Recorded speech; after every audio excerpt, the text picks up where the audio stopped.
Alrighty guys, and welcome back to another educational informative Dead by Daylight survivor game. Now straight away I spawn with my allies. I'm going to move through the center of the map and I'm going to pay attention to any information that is provided. We have an ally going around the back. I've got a generator here. You know what? Change of plans. I'm going to work on this. I did hear corrupt intervention when I spawned in. So we know that the killer has corrupt. If you look at that charm right there, I see a charm for save the best for last, and I see a charm for play with your food. Play with your food is an extra haste or movement speed additive when you chase and lose a chase with your obsession. So, I think play with your food is one of the strongest perks in Dead by Daylight, and I'll be very interested to see if this player runs it. I run play with your food on numerous killers personally. I run it on the Plague, I run it on Legion, and I run it on Leatherface. Now you might ask, why do you run it on Leatherface? Every time he connects a sword together, he loses 5%. You are correct. However, having 5% movement speed on Leatherface while you rev your chainsaw... Oh, it's a Michael Myers. While you rev your chainsaw... Wow, he got that quick. While you rev your saw, you get a 15% movement speed penalty. So me having one stack of play with your food will nullify that penalty 33%. So, for the next 2.5 seconds that I'm revving the saw, I will be covering 33% more of the distance, which will be incredibly beneficial. I'm very surprised he came over here with no scratches when the other guy had scratches for him. That's okay. We're going to go this way. We're going to block his line of sight. Oh, doesn't matter. He's going to come right up behind me. Yep, let's see what he's going to do. He's going to step the window. He's going to go round. Let's block his line of sight even longer. He's still going to come around. He's going to step the window with bamboozled. Yep. Okay. I'm going to just run to the shack. I'm going to high knees so I can make shack. I'm going to block his line of sight and go around the back so he doesn't block the window. I didn't need to high knees because he went for the stalk instead. The fact that he got out of tier 1 very quick tells me he probably has J Memorial and Judith Journal. I don't think he has a tombstone, but there is a chance he'll have a tombstone piece. Allies working on the gen. I'm going to actually stack with them.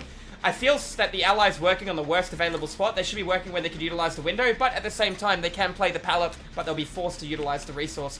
I got a gut feeling that he's going to have something spooky, so there is a good chance that he will either Mori somebody, and we might actually have to jump into a locker and get a play through that. I'm not the obsession, so I don't really have to worry too much here of him getting a stack of play with your food out of me. Now, if we complete this generator and he has machine learning, he's going to get 8% movement speed for 30 seconds, which is a lot. A lot of people don't realize that movement speed is a dictator based on how far your character can lunge. The only rule of that is, I see you, buddy. I see you looking at me. Okay.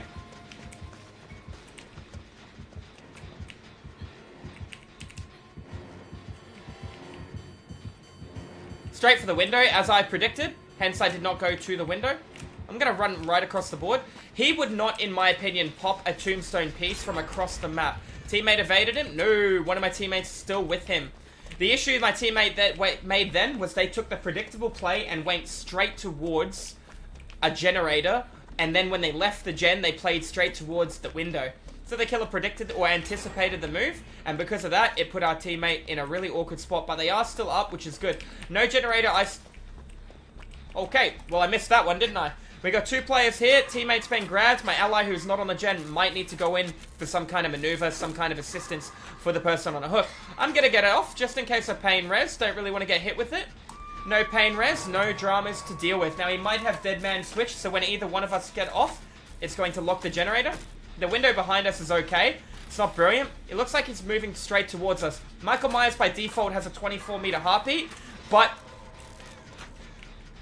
even at 115% movement speed, mate, he'll probably come left. Nice. Teammate took the predictable play of the pallet in the window. I get to walk away straight away. Notice that that's twice I've evaded him while being right beside him, because twice he's looked at what is the most obvious path that a player will take. And twice I have not taken the obvious path.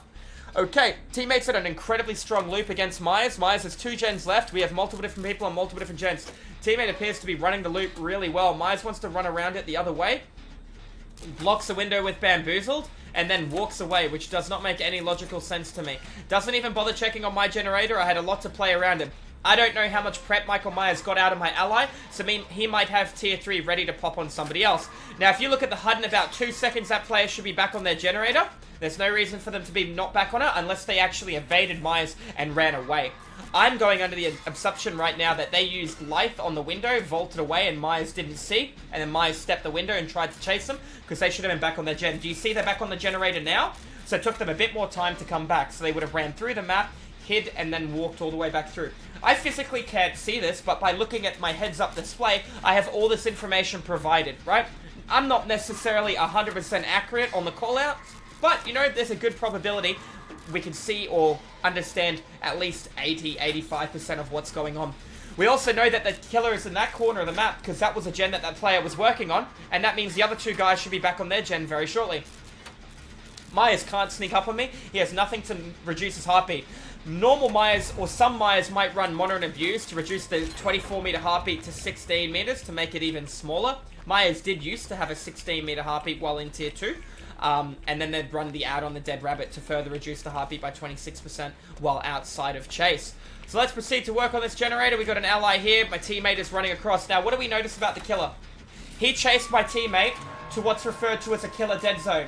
A survivor dead zone means you have access to no windows, no pallets, nothing to defend yourself. A killer dead zone is an area where you have no objectives to be there. You have one objective as killer: protect your generators. Your secondary objective is kill survivors. If you protect your generators, it's impossible for survivors to win. I'm in trouble. I'm in a lot of trouble, and I'm going to pay the price for a massive lunge here.